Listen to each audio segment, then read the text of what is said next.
Assalamualaikum warahmatullahi wabarakatuh. Bismillahirrahmanirrahim. Alhamdulillahirrahmanirrahim. Mohon izin Bapak Ibu dosen memperkenalkan diri. Nama saya Nanang Rianto, nomor induk mahasiswa 5011225535. Pada diskusi 9 studi komparatif pendidikan dasar di Bangsa Negara ini, saya akan menganalisis materi 9.1 tentang apakah masalah pendidikan di negara maju dalam artikel yang sudah dijadikan bahan tersebut dapat dirasakan dengan sekolah. Jawabannya adalah ya. Sebagian besar isu yang diangkat dalam artikel ilmiah tersebut juga dirasakan di lingkungan sekolah saya, Min 2 Batam. Namun tingkat intensitas dan bentuk manifestasinya berbeda karena kondisi sosial ekonomi dan struktur pendidikan Indonesia tidak sepenuhnya sama dengan negara-negara OECD. Persamaan masalah. Pertama, pengaruh latar belakang keluarga terhadap prestasi siswa. Artikel menyoroti kuatnya pengaruh status sosial ekonomi keluarga terhadap capaian akademik. Di Min 2 Batam, fenomena serupa terlihat pada pertama, perbedaan motivasi dan keterlibatan sumber belajar antara siswa yang orang tuanya bekerja dengan jam panjang atau desakan ekonomi dan siswa dengan pola asuh yang lebih terarah. Kedua, kesiapan perangkat pembelajaran, terutama saat pembelajaran digital atau penugasan berbasis teknologi. Permasalahan masalah lagi, tantangan inklusivitas dan keragaman siswa. OECD menghadapi tantangan integrasi keberagaman, migran, budaya, dan bahasa. Di Min 2 Batam, meski konteksnya berbeda, keberagaman tetap terlihat pada variasi kemampuan literasi dan numerasi dalam satu kelas. Adanya siswa dengan kebutuhan belajar yang beragam, misalnya perbedaan gaya belajar, latar belakang keluarga, dan kemampuan akademik. Ketiga, tantangan dalam penanganan PDBK, peserta didik dengan berkebutuhan khusus yang pernah Bapak sampaikan sebelumnya, misalnya kurangnya SDM dan sarpras pendukung. Perbedaan masalah. A. Isu kesetaraan gender dalam akses pasar kerja, topik 5. Artikel menekankan pentingnya perlindungan perempuan dalam pasar kerja dan kesetaraan gender, isu besar di negara maju. Di lingkungan Min 2 Batam, isu ini tidak muncul sebagai masalah pendidikan dasar secara langsung. Akses pendidikan bagi siswa laki-laki dan perempuan relatif setara. Tidak ada hambatan berbasis gender dalam proses pembelajaran maupun partisipasi siswa. Perbedaan masalah yang kedua, yakni reformasi dukungan pendidikan tinggi, ada pada topik 2. Masalah kesetaraan akses ke perguruan tinggi kurang relevan untuk jenjang sekolah dasar tempat saya bekerja. Siswa Min 2 Batam masih berada pada tahap pembentukan fondasi, literasi, dan numerasi. Kebijakan beasiswa atau tuition fee seperti OECD belum menjadi isu langsung di sekolah. Perbedaan masalah yang ketiga, yakni legislasi anti ketimpangan yang lebih komprehensif, ada topik 4. Negara-negara OECD memiliki perangkat hukum yang lebih spesifik tentang afirmasi pendidikan. Di Indonesia, perlindungan untuk mengurangi ketimpangan tetap ada, misalnya BOS, afirmasi, zonasi, tetapi implementasinya belum sekomprehensif desain kebijakan di OECD. Pada level sekolah seperti Min 2 Batam, kebijakan pusat kadang sulit diterapkan optimal karena keterbatasan SDM dan sarana prasarana. Soal yang kedua, analisis materi artikel 9.1 dan keterkaitan dengan modul 7. Bagaimana artikel tersebut menguraikan negara UECD, mengatasi masalah pendidikan, dan bagaimana keterkaitannya dengan modul 7 MPDR 5302. Cara negara UECD mengatasi masalah pendidikan menurut artikel recent trend in measure to correct educational inequalities in UECD countries menguraikan langkah-langkah yang ditempuh negara UECD melalui 5 klaster kebijakan utama. Analisisnya berbasis text mining pada ratusan artikel akademik. Sehingga temuan yang muncul bersifat empiris dan representatif.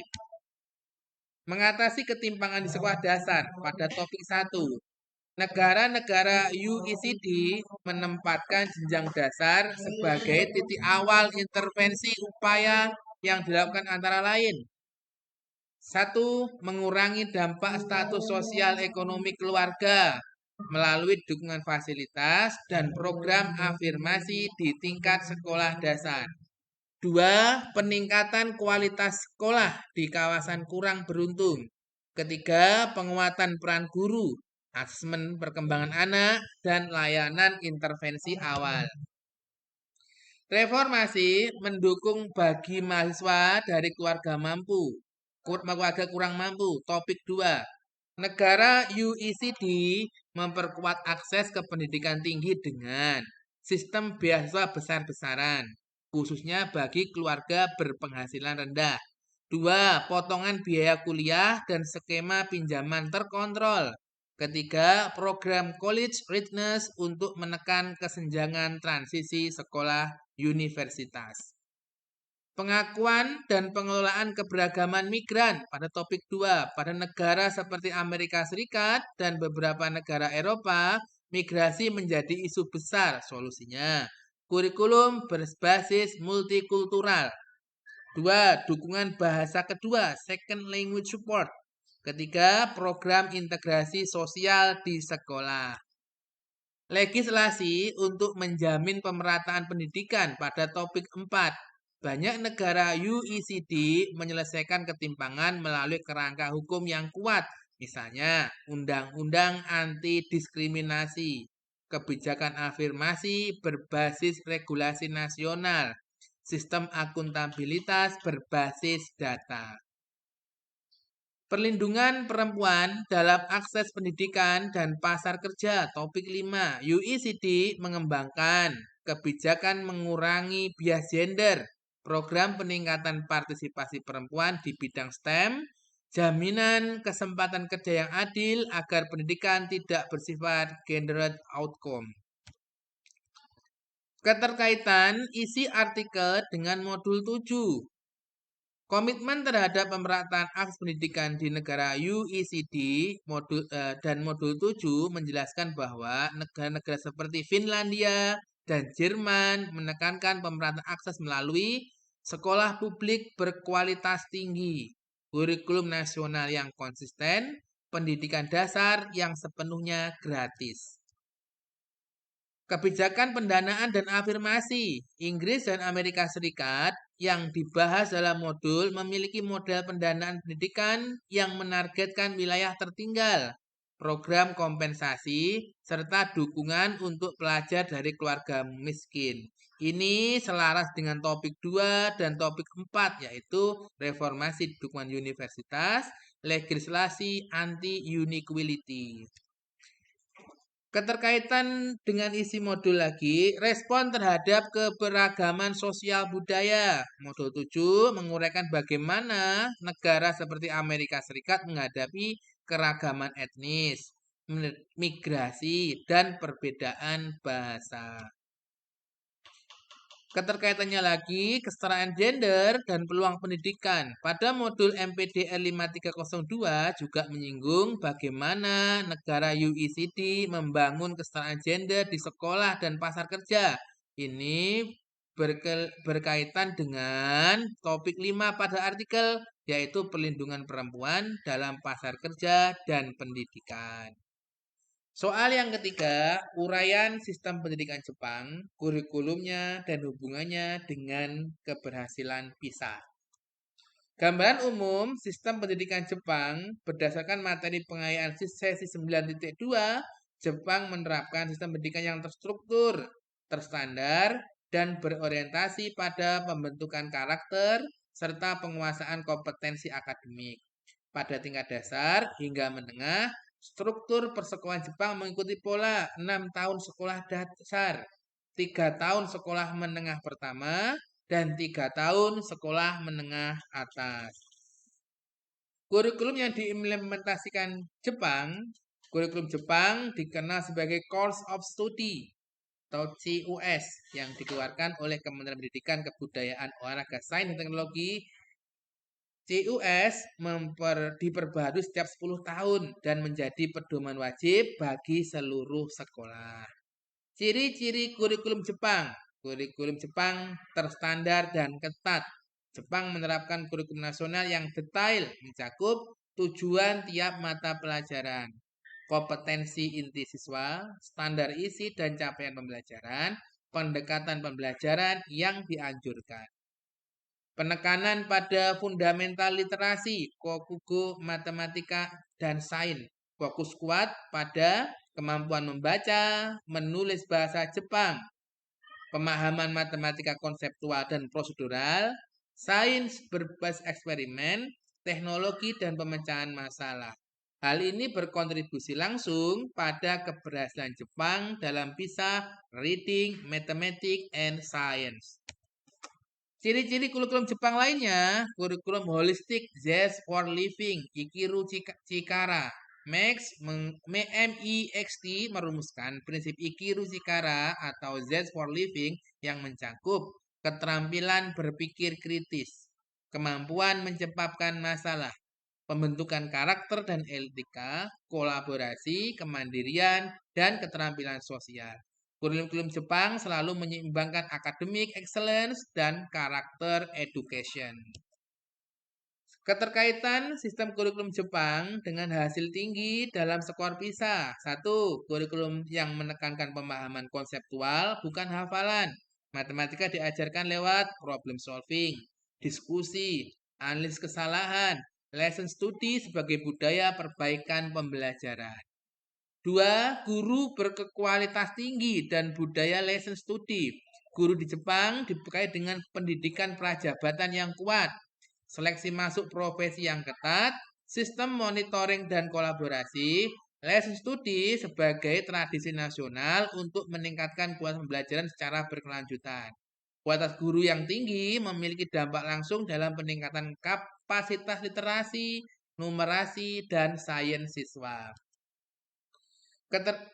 Ketiga, standar nasional yang konsisten di semua sekolah. Kurikulum nasional yang sama diterapkan di seluruh Jepang, sehingga tidak ada kesenjangan kualitas antar wilayah yang signifikan. Ini berbeda dari banyak negara yang memiliki variasi kualitas sekolah akibat perbedaan pendanaan atau kebijakan lokal. 4. Waktu belajar dan rutinitas pembelajaran yang terkelola baik. Walaupun jam belajar sekolah tidak sepanjang negara Asia Timur lain, misalnya Korea atau Cina, Jepang memiliki disiplin belajar tinggi. Kegiatan belajar sore hari atau juku bagi sebagian siswa, dan rutinitas harian yang membentuk konsistensi belajar. Konsistensi ini mempengaruhi kesiapan siswa dalam menghadapi asesmen berbasis literasi seperti PISA. 5. Pembelajaran berbasis proyek dan penelitian mini level sekolah dasar. Melalui integrated studies atau sogo kukusu, siswa Jepang terbiasa mengobservasi fenomena dunia nyata, melakukan penelitian sederhana, menganalisis data, menyajikan laporan. Ini adalah keterampilan yang diukur secara langsung oleh PISA. Demikian materi yang dapat saya sampaikan untuk diskusi 9. Ada kurang lebihnya saya mohon maaf. Billahi taufiq wal hidayah. Wassalamualaikum warahmatullahi wabarakatuh.